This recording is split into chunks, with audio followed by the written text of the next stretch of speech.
Hello बच्चों। Good morning good sir. Morning sir. Good morning sir. Morning. Last class में हमने क्या पढ़ा था? टिंडल प्रभाव। किसी को याद है? Yes sir. बताओ। कॉपी कॉपी में देखो क्या लिखा था लास्ट टाइम, उसकी परिभाषा।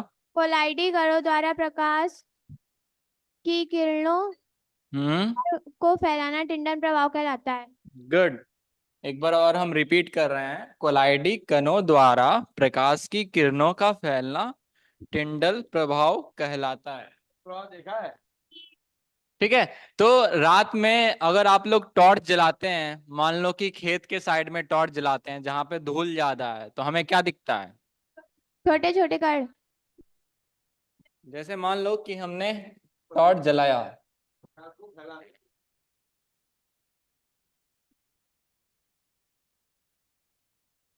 टॉर्च जलाते हैं, टॉर्च जल गया तो बीच में जो कण है वो दिखते हैं ना, छोटे छोटे यस ऐसे सर। यस घूमते हुए। सर। यस सर दिखती है। Yes sir. ठीक है। तो यही एक टिंडल प्रभाव है। Yes sir. Yes sir. ठीक है। तो लास्ट टाइम ने क्या देखा था लास्ट क्लास में, कि पानी में अगर दूध मिलाए तो वो भी टिंडल प्रभाव दर्शाएगा। Yes sir. तो अब हम लोग आगे बढ़े। Yes sir. तो प्रकाश के बाद कोलाइड, दृष्टिगोचर नेक्स्ट होता है। टॉपिक लिखिए। कोलाइड के गुण धर्म। Yes sir. तो पहला सर लिखेंगे आगे हम लोग, बोलिए। यह एक विषमांगी मिश्रण है। यह एक विषमांगी मिश्रण है। Yes sir. दूसरा लिखेंगे हम लोग, कोलाइड के कणों का आकार, कोलाइड के कणों का आकार इतना छोटा होता है कि ये पृथक रूप से आंखों से नहीं देखे जा सकते हैं। Yes sir. नहीं देखा जा सकता है। ठीक है। तीसरा लिखेंगे हम लोग, यस सर। ये इतने बड़े होते हैं कि प्रकाश की किरणों को फैलाते हैं।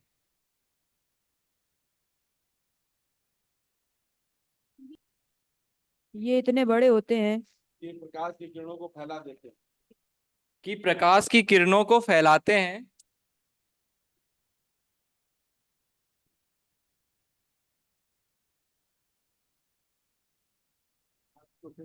सभी ने सेकंड तक लिख लिया है ना? दूसरा यस गुणधर्म सर। सभी ने लिख लिया ना? Yes sir. Yes sir. तीसरा लिखेंगे, तीसरा ये लिख दिया है सर। इतने हैं। सभी जल्दी से सेकंड पॉइंट लिख लीजिए। जैसे पानी में दूध मिला हुआ है, दूध के कण हम नहीं देख पाते हैं ना पानी में। Yes sir. सभी ने लिख लिया है ना ये वाला? Yes sir.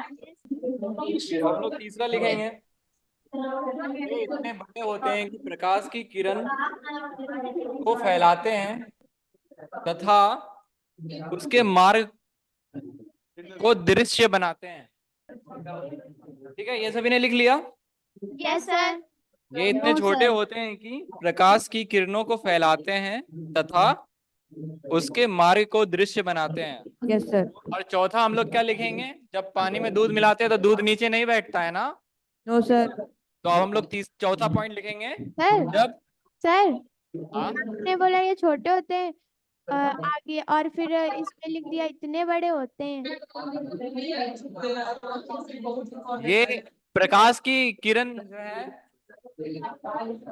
हाँ, जब आप लोग 10 या 11 में जाएंगे ना तो प्रकाश की किरण जो है इस तरह का वेवलेंथ बनाती है। ठीक है? Yes sir. यस। तो अगर कोई, ये जो यहाँ पे है ये 1 नैनोमीटर है मान लो, अगर वो कण कण कण जो है इससे बड़ा होगा तब जो है प्रकाश की किरणों को फैला देगा। अगर इससे छोटा होगा तो हमें दिखाई नहीं देगा। जैसे यस। हम आंखों से बहुत चीजें नहीं देख पाते हैं ना, उसके लिए माइक्रोस्कोप लगता है। Yes sir. ऐसा क्यों होता है? क्योंकि वो बहुत छोटी होती हैं। छोटे होते हैं ना, यस लेकिन सर। वो जो है प्रकाश के लिए छोटे नहीं होते हैं। ठीक यस है। सर। तभी तो माइक्रोस्कोप में हम जब देखते हैं तो किसकी मदद से देखते हैं? प्रकाश की मदद से प्रकाश देखते हैं की। ना। सभी को समझ में आया? Yes sir. यस तो सर। प्रकाश के रिस्पेक्ट में बड़े हैं। चौथा सर। चौथा लिखेंगे हम लोग, जब इनको शांत छोड़ दिया जाता है छोड़ दिया जाता है तब ये कण तल पर बैठते नहीं हैं। उदाहरण जो मैंने दिया था कि पानी में अगर दूध मिलाएंगे तो दूध नीचे नहीं बैठता है, यस यस ऐसा सर। था सर। ना। यस लेकिन सर। बुक में क्या है, बुक में क्या है, ये लाइन लिखा हुआ है, जब इसे शांत छोड़ दिया जाता है तब ये कण तल पे बैठ जाते हैं, लेकिन ओरिजिनली क्या होता है, बैठते नहीं है। Yes sir. अर्थात ये अस्थाई होते हैं। ठीक है, ठीक है। अब हम इसे एग्जाम्पल से समझेंगे। 2 गिलास पानी लेना है, ठीक है। Yes sir. 2 गिलास पानी लेंगे, एक में क्या मिलाएंगे, रेत मिलाएंगे। और दूसरे में दूध क्या मिलाएंगे सर? रेत। एक में क्या मिलाएंगे, दूध मिलाएंगे, ठीक है। रेत वाला नीचे बैठ जाएगा और दूध वाला चारों तरफ घूमेगा। एक में रेत मिलाएंगे और एक में दूध मिलाएंगे, तो सर रेत वाला रेत क्या नीचे होता है, बैठ जाएगी और दूध नहीं बैठेगा। रेत में मिलाएंगे तो रेत वाला क्या हो जाएगा, नीचे बैठ जाएगा। Yes sir. Yes sir.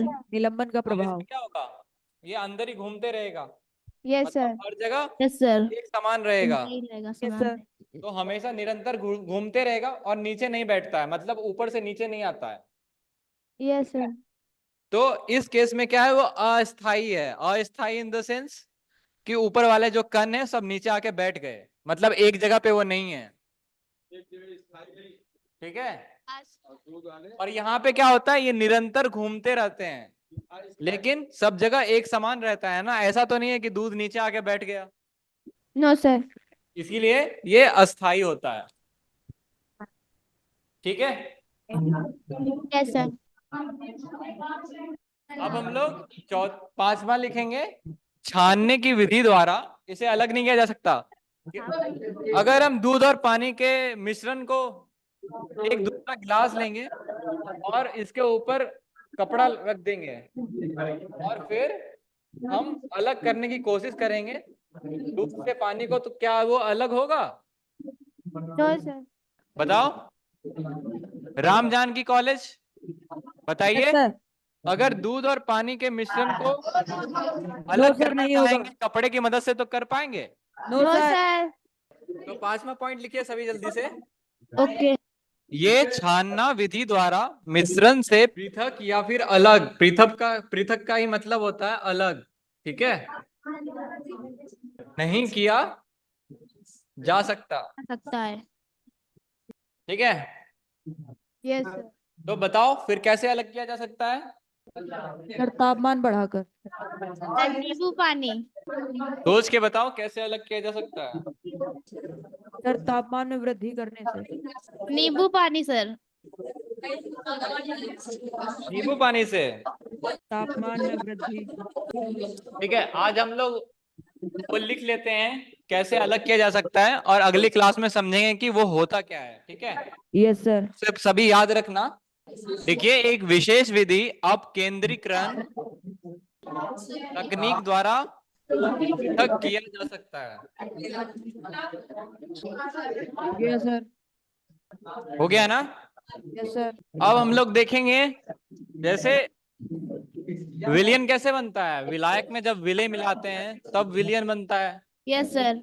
उसी तरह कोलाइडल विलयन में भी विलय को अलग नाम से जाना जाता है और विलायक को अलग नाम से जाना यस जाता है। Sir. Yes sir. Next point लिखिए सभी। कोलाइडल विलयन, इसमें भी 2 चीज रहता है। पहला होता है परिक्षेपण माध्यम और दूसरा होता है परिक्षिप्त प्रावस्था। तो अब बताइए, अगर दूध और पानी को एक साथ मिलाएंगे तो कौन सा परिक्षेपण माध्यम होगा और परिक्षिप्त प्रावस्था होगा, बताइए, सोच के बताइए। तो हम यहाँ पे क्या कर रहे हैं, दूध में पानी मिला रहे हैं, मतलब 1 लीटर दूध है, उसमें हमने 100 मिलीलीटर पानी मिला दिया। जैसे गांव में दूध वाले ने पता ना चले कि दूध में पानी मिला हुआ है, तो पानी वो थोड़ा सा पानी मिलाते हैं, ज्यादा पानी नहीं मिलाते हैं, ताकि यस पता ना सर। चले कि पानी मिला हुआ है। तो यहाँ पे दूध की मात्रा क्या है, ज्यादा है। सर ये मानिए कि हम पानी में दूध मिला रहे हैं अब, ठीक है, पानी Yes. की मात्रा ज्यादा है और दूध की मात्रा कम है, ठीक है। Yes, तो sir. हम पानी में दूध मिला रहे हैं, यानी कि पानी की मात्रा ज्यादा है, तो पानी क्या हो जाएगा, परिक्षेपण परिक्षेपण माध्यम हो माध्यम। जाएगा। परिक्षिप्त प्रावस्था क्या हो जाएगा, दूध हो जाएगा, दूध। क्योंकि दूध की मात्रा कम है। कम है। तो दोनों सेम टू सेम है, विलायक और विलेय। यहाँ पे Yes, sir. विलायक क्या हो जाएगा और विलेय क्या हो जाएगा, बताइए। विलायक परिक्षेपण होगा, विलेय परिक्षिप्त होगा। Yes, sir. गुड, ठीक है। तो अब हम लोग इसका डिफिनेशन लिखेंगे। पहला डिफिनेशन लिखेंगे, विलेय पदार्थ की तरह यस सर। का घटक सर का घटक या परिक्षिप्त कण जो कि कोलाइडल रूप में रहता है उसे परिक्षिप्त प्रावस्था कहते हैं।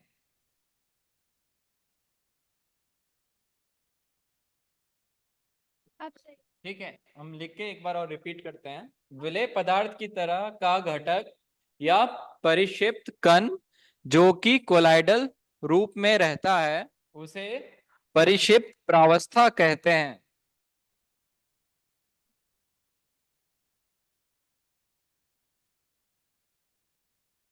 यानी ये क्या हो गया, विलयन का क्या हो गया, विलेय हो गया, ठीक है। Yes sir. दूसरा डिफिनेशन लिखेंगे, वह घटक जिसमें परिक्षिप्त प्रावस्था निलंबित रहता है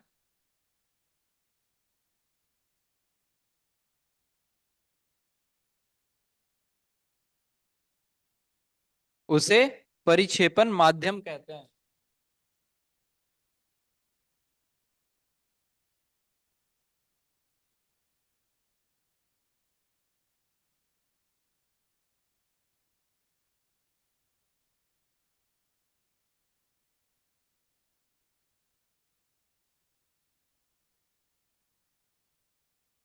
ठीक है, Yes, sir. जैसे Sir. पानी में दूध मिलाया है तो दूध दूध क्या हो गया, विलेय हो गया, Yes, sir. और पानी हो गया विलायक। तो परिक्षेपण। यहाँ पे क्या हो गया, पानी जिस माध्यम में दूध को मिलाया गया है उसे परिक्षेपण माध्यम कहते हैं, जिसमें मिलाया जा रहा है वही माध्यम हो गया, ठीक है। जो ज्यादा होगा। हाँ, तो याद हो गया सभी को। Yes sir. Yes, sir. तो कोलाइडल जो बनता है, परिक्षेपण माध्यम क्या हो सकता है, हवा भी हो सकता है, द्रव द्रव भी, जैसे यहाँ पे पानी है, ठीक है, Yes, sir. और ठोस भी हो सकता है। तो इसका एक टेबल है जो कि आपके बुक में बना हुआ है, ठीक है। Yes, तो sir. उसे नेक्स्ट क्लास में आपको पढ़ के आना है, और Okay, फिर हम sir. यहाँ पे बताएंगे भी कि वो टेबल बना कैसे है, ठीक है। Okay. Yes, sir. तो चैप्टर 1 में हमने क्या पढ़ा था, भौतिक और रासायनिक परिवर्तन, भौतिक परिवर्तन पढ़ा था। एक भौतिक परिवर्तन का उदाहरण दीजिए आप लोग। मोमबत्ती का पिघलना। गुड, मोमबत्ती का पिघलना, बर्फ का पानी में पिघलना, ये Yes. भी है ना। Yes, sir. Yes, sir. फिर पानी का वाष्प में बदलना, ये भी एक भौतिक क्रिया है। Yes, sir.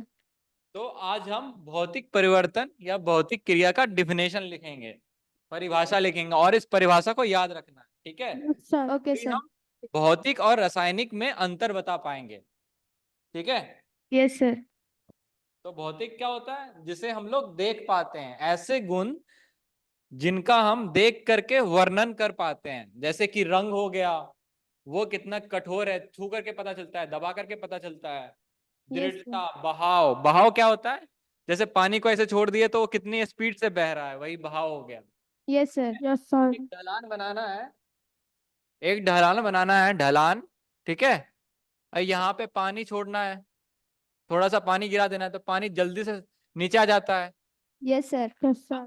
और यहीं पर अगर हम मधु, जो हनी होता है, वो डालेंगे तो मधु कितना धीरे धीरे धीरे बहता है, धीरे आएगा।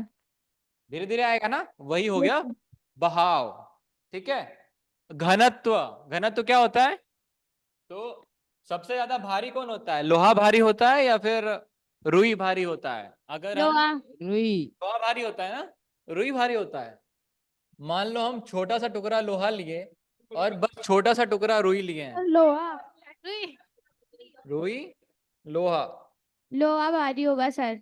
हम नापे नहीं है, सिर्फ लिए हैं। छोटा सा टुकड़ा लोहा लिए हैं और छोटा सा टुकड़ा रुई का लिए हैं। ठीक है, तो यस भारी सर। क्या होगा? लोहा लोहा। भारी होगा। Yes sir. तो घनत्व का डिफिनेशन क्या होता है? द्रव्यमान बटा आयतन। Yes sir. तो वहीं से इसे निकालेंगे, वहीं से पता चल जाएगा कि कौन भारी है और कौन नहीं भारी है। Yes sir. ठीक है, तो ये भी हम क्या कर रहे हैं, ये भी हम देख करके ही और हाथों से ही मेजर कर रहे हैं ना।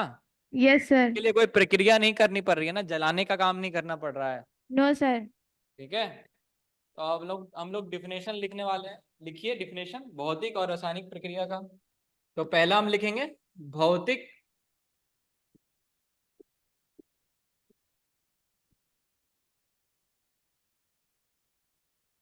भौतिक गुण,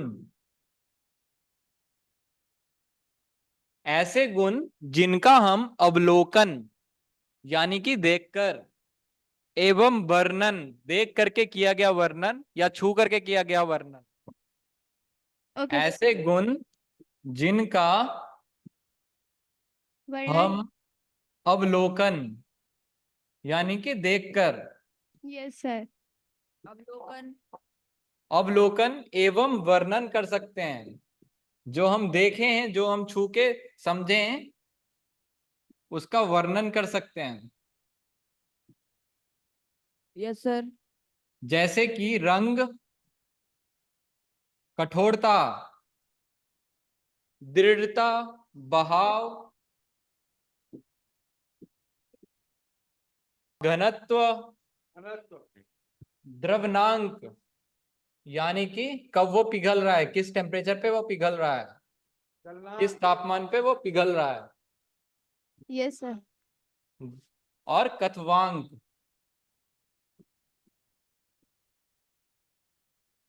क्वथनांक, कितने ताप पर वो उबल रहा। इत्यादि भौतिक गुण, इत्यादियों को भौतिक गुण कहा जा सकता है।